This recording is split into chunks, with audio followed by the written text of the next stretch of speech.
ನಿನ್ನೆ ಹರಿಯಾಣದಲ್ಲಿ 300 ಕೆಜಿ ಸ್ಫೋಟಕ ಸೀಸ್ ಆಗಿದೆ. ಬೆಳಿಗ್ಗೆ ಸ್ಫೋಟಕ ವಶಕ್ಕೆ ಪಡಿತಾರೆ ಭದ್ರತಾ ಪಡೆಗಳು. ಸಂಜೆ ದೆಹಲಿಯಲ್ಲಿ ಸ್ಫೋಟ ಆಗುತ್ತೆ. ಹಾಗಾದ್ರೆ ಈ ಸ್ಫೋಟದ ಹಿಂದೆ ಯಾರ ಕೈವಾಡ ಅಂತ ನೋಡ್ತಾ ಹೋಗೋದಾದ್ರೆ, ಇಲ್ಲಿಯವರೆಗೂ ಯಾವುದೇ ಉಗ್ರ ಸಂಘಟನೆ ಇದರ ಹೊಣೆಯನ್ನ ಹೊತ್ಕೊಂಡಿಲ್ಲ. ಆದರೆ ಜೈಷ್ ಇ ಮೊಹಮ್ಮದ್ ಕೈವಾಡದ ಶಂಕೆ ಇದೆ. ಕೆಂಪುಕೋಟೆ ಬಳಿ ಕಾರ್ ಸ್ಫೋಟ ಪ್ರೀ ಪ್ಲಾನ್ಡ್ ಆಗಿತ್ತ. ಫರೀದಾಬಾದ್ ಸಹರಾನ್ಪುರದಲ್ಲಿ ಶಂಕಿತ ಉಗ್ರರನ್ನ ಅರೆಸ್ಟ್ ಮಾಡಲಾಯಿತು.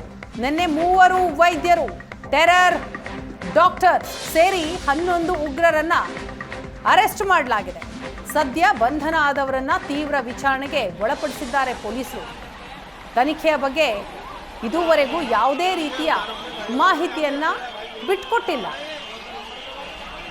ಎಲ್ಲದರ ಬಗ್ಗೆಯೂ ಕೂಡ ಎಲ್ಲ ಆಯಾಮದಿಂದಲೂ ಕೂಡ ತನಿಖೆ ಆಗ್ತಾ ಇದೆ. ಆದರೆ ನಿನ್ನೆ ದೆಹಲಿಯಲ್ಲಿ ಸ್ಫೋಟ ಆಯಿತು. ಈ ಸ್ಫೋಟ ಯಾರು ಮಾಡಿದ್ದು, ಇದರ ಹಿಂದೆ ಯಾವ ಉಗ್ರ ಸಂಘಟನೆಯ ಕೈವಾಡ ಇದೆ ಅನ್ನೋದರ ತನಿಖೆ ಆಗ್ತಾ ಇದೆ. ಕೆಲವೊಂದಿಷ್ಟು ಅನುಮಾನಗಳು ಕೂಡ ಇರುವಂಥದ್ದು, ಅದು ಜೈಷ್ ಇ ಮೊಹಮ್ಮದ್ ಸಂಘಟನೆಯ ಕೈವಾಡ ಇರಬಹುದು ಅಂತ. ಆದರೆ ಯಾವುದೇ ಸಂಘಟನೆ ಇಲ್ಲಿಯವರೆಗೂ ಈ ಸ್ಫೋಟದ ಹೊಣೆ ಹೊತ್ಕೊಂಡಿಲ್ಲ.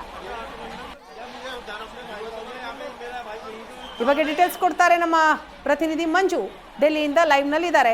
ಮಂಜು, ನಿನ್ನೆ ನಡೆದಂತಹ ಕೆಲವೊಂದಿಷ್ಟು ಘಟನಾವಳಿಗಳನ್ನು ಗಮನಿಸ್ತಾ ಹೋದರೆ, ಬೆಳಿಗ್ಗೆ ಹರಿಯಾಣದಲ್ಲಿ ಸ್ಫೋಟಕಗಳನ್ನು ವಶಕ್ಕೆ ಪಡೆಯೋದು, ಅದಾದ ನಂತರ ಸಂಜೆಯ ವೇಳೆಗೆ ರಾಷ್ಟ್ರ ರಾಜಧಾನಿಯನ್ನೇ ಟಾರ್ಗೆಟ್ ಮಾಡಿಕೊಂಡು ನಡೆದಂತಹ ಒಂದು ಸ್ಫೋಟ.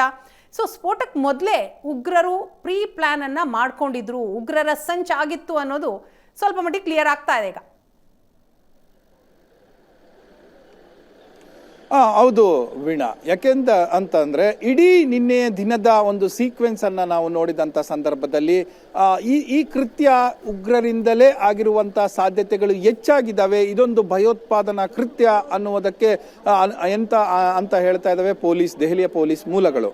ಸೊ ಅದರ ಜೊತೆಗೆ ಮುಂದುವರೆದಾಗಿ ಹೇಳೋದಾದ್ರೆ, ಇದು ಒಂದು ರೀತಿಯಲ್ಲಿ ಆತ್ಮಾಹುತಿಯ ದಾಳಿಯ ಮಾದರಿಯಲ್ಲಿ ಕಾಣಿಸ್ತಾ ಇದೆ ಅನ್ನುವಂಥದ್ದು.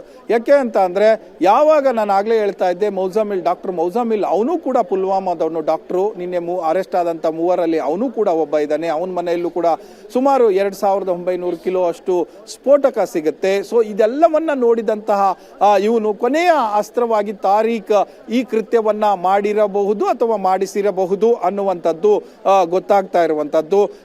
ಈ ಯಾರಿಗೆ ಕೊನೆಯದಾಗಿ ಆಕ್ಟ್ ಮಾಡಬೇಕು ಅಂತ ಹೇಳಿರ್ತಾರೋ ಅವನು ಬಂದು ಈ ಕೃತ್ಯವನ್ನ ಎಸಗಿದ್ದಾನೆ ಅನ್ನುವಂಥದ್ದು. ಅವನು ಕೂಡ ತಾರೀಖು ಕೂಡ ಪುಲ್ವಾಮಾದವನು, ಅವನು ಫರೀದಾಬಾದ್ ಅಲ್ಲಿದ್ದ. ಡಾಕ್ಟರ್ ಕೂಡ ಪುಲ್ವಾಮಾದವನು, ಅವನು ಫರೀದಾಬಾದ್ ಅಲ್ಲಿದ್ದ. ಸೊ ಅವನು ಅರೆಸ್ಟ್ ಆದ ಕೂಡಲೇ ತಾರೀಕಿಗೆ ಏನಾದ್ರೂ ಮತ್ತೊಂದು ಮೆಸೇಜ್ ಹೋಯ್ತಾ, ಅವನ ಕಡೆಯಿಂದ ಇನ್ನೊಬ್ಬ ಬಂದು ಆಕ್ಟ್ ಮಾಡಿದಾನ ಅನ್ನುವಂಥದ್ದು ಗೊತ್ತಾಗಬೇಕಾಗಿರುವಂತದ್ದು. ಯಾಕಂದ್ರೆ ಈಗ ಅವನು ಯಾರು ಅನ್ನುವಂತ ಮಾಹಿತಿಗಳು, ಬೇರೆ ಬೇರೆ ಹೆಸರುಗಳು ಕೇಳಿ ಬರ್ತಾ ಇದ್ದಾವೆ. ಆ ಹಿನ್ನೆಲೆಯಲ್ಲಿ ನೋಡಿದಾಗ ಅವನು ಕೃತ್ಯದ ಹಿಂದೆ ಇರಬಹುದು ತಾರೀಖು ಅನ್ನುವಂಥದ್ದು ಕೂಡ, ಕಾರಿನ ಮಾಲೀಕ ಯಾರು ಸದ್ಯ ಇದ್ದಾನೆ ಅವನು ಇರಬಹುದು ಅನ್ನುವಂಥ ಲೆಕ್ಕಾಚಾರ ಇದೆ. ಸೊ ಅವೆಲ್ಲದನ್ನು ನೋಡಿದಾಗ ಇದು ಒಂದು ಆತ್ಮಾಹುತಿಯ ದಾಳಿಯ ರೀತಿಯಲ್ಲೇ ಕಾಣಿಸ್ತಾ ಇದೆ. ಯಾಕಂದ್ರೆ ಒಂದು ಹರಿಯಾಣದಿಂದ ಇಲ್ಲಿವರೆಗೂ ಗಾಡಿ ಹೇಗೆ ಬಂತು ಅನ್ನುವಂಥ ಪ್ರಮುಖ ಪ್ರಶ್ನೆ ಇದೆ. ಮತ್ತೆ ಅಷ್ಟೊಂದು ಸ್ಫೋಟಕಗಳನ್ನು ಒತ್ತು ಬಂದಂತ ಗಾಡಿ ಇಂಥ ಕ್ಷಣದಲ್ಲಿ ಇಂಥ ಜಾಗದಲ್ಲಿ ಹೀಗೆ ಬ್ಲಾಸ್ಟ್ ಆಗಬೇಕು ಅನ್ನುವಂತಹ ಹೇಗಾಯ್ತು ಅನ್ನುವಂಥದ್ದು ಪ್ರಶ್ನೆಗೆ ಉತ್ತರ ಹುಡುಕ್ತಾ ಹೋದ್ರೆ, ಇದೊಂದು ಯೋಜಿತ ರೀತಿಯಲ್ಲಿ, ಪ್ಲಾನೆಟ್ ರೀತಿಯಲ್ಲಿ ಕಾಣಿಸ್ತಾ ಇರುವಂತಹ ಕೃತ್ಯ. ಇದನ್ನ ನೋಡಿದಾಗ ಈಗ ಹೇಳ್ತಾ ಇರುವಂತಹ ಪೊಲೀಸರ ಮಾಹಿತಿಯೂ ಕೂಡ ಅದೇ ಪ್ಲಾನೆಟ್ ರೀತಿಯಲ್ಲಿ ಕಾಣಿಸ್ತಾ ಇದೆ ಅನ್ನುವಂಥದ್ದನ್ನ ಹೇಳ್ತಾ ಇದ್ದಾರೆ.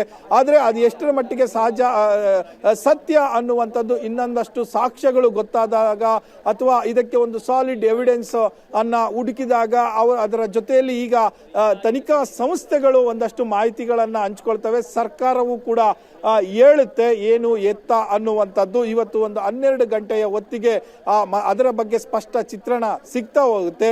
ಸೊ ಆಗ ಇದನ್ನ ಮೊದಲ ಮೇಲ್ನೋಟಕ್ಕೆ ನೋಡಿದಾಗ ಒಂದು ರೀತಿಯಲ್ಲಿ ಆತ್ಮಾಹುತಿ ದಾಳಿ ಅನ್ನುವ ರೀತಿಯಲ್ಲಿ ಕಾಣಿಸ್ತಾ ಇದೆ. ಯಾಕಂದ್ರೆ ಸಿಗ್ನಲ್ಗೆ ಬರೋದಕ್ಕೆ ಮುಂಚೆ ಅವನು ಬಂದಂತ ಗಾಡಿಯ ಸ್ಪೀಡು, ಮತ್ತೆ ಇಲ್ಲಿಗೆ ಬಂದು ಕಾಣಿಸ್ಕೊಂಡಂತ ವಿಧಾನ, ಮತ್ತೆ ಸ್ಫೋಟಗೊಳ್ಳುವಂತ ವಿಧಾನ, ಇವೆಲ್ಲವನ್ನು ಕೂಡ ನೋಡಿದಂತ ಸಂದರ್ಭದಲ್ಲಿ ಅಂತದೊಂದು ಆತ್ಮಾಹುತಿ ದಾಳಿನ ಅನ್ನುವ ರೀತಿಯಲ್ಲಿ ಕಾಣಿಸ್ತಾ ಇದೆ ಅಂತ ದೆಹಲಿ ಪೊಲೀಸರು ಹೇಳ್ತಾ ಇದ್ದಾರೆ. Veena, thank you Manju.